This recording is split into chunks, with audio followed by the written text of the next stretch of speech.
રાત્રિ છે એ અસુર સંહારિણી, જો કે હર દેવી છે એને અસુર સંહારીના રૂપમાં બતાવવામાં આવી છે.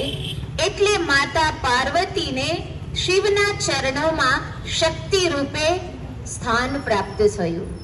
કેમ કે માં પાર્વતીના જ અનેક રૂપ, એટલે દુર્ગા કહીએ, શૈલપુત્રી કહીએ, કુષ્માંડા કહીએ, બ્રહ્મચારિણી કહીએ, માં ગૌરી કહીએ, માં સિદ્ધિદાયિની કહીએ, કોઈ પણ સ્વરૂપોમાં આપણે એમને પુકારીએ તો એ એક જ શક્તિના અનેક સ્વરૂપો છે જે નારીની યાદગાર છે.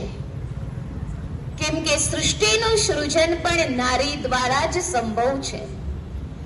તો માં કાલ રાત્રિ છે એ અનેક સ્વરૂપે પૂજાઈ રહી છે અને હરેક કુળના એક કુળદેવીના રૂપમાં પણ એ દર્શનીય અને વંદનીય છે.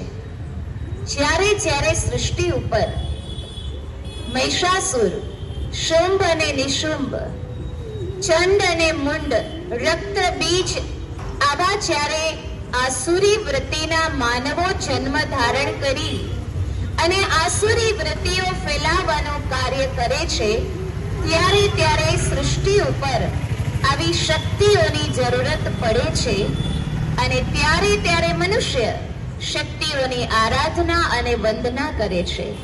તો ખરેખર માં કાલ રાત્રિ છે એ બહાદુરીનું પણ પ્રતીક છે, હિંમતનું પણ પ્રતીક છે કે જ્યારે જ્યારે આસુરી વૃત્તિઓ દુઃખદાયી, પીડાદાયી અને કષ્ટદાયી બને છે, ત્યારે માં કાળીની પૂજા કરે, વંદના કરે, એટલે શક્તિઓનો સંચાર થાય.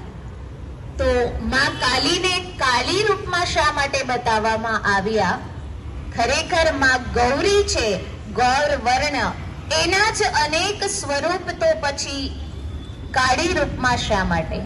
એ સૂચવે છે કે જ્યારે આસુરી વૃત્તિઓ વિકરાળ અને ભયંકર રૂપ ધારણ કરે છે, માનવ મટીને દાનવ કે દૈત્ય જેવું કાર્ય કરવા લાગે છે, ત્યારે નારી શક્તિએ જરૂર પડે છે માં કાલી સ્વરૂપ બનીને એની આસુરી વૃત્તિઓનો નાશ કરવાનો.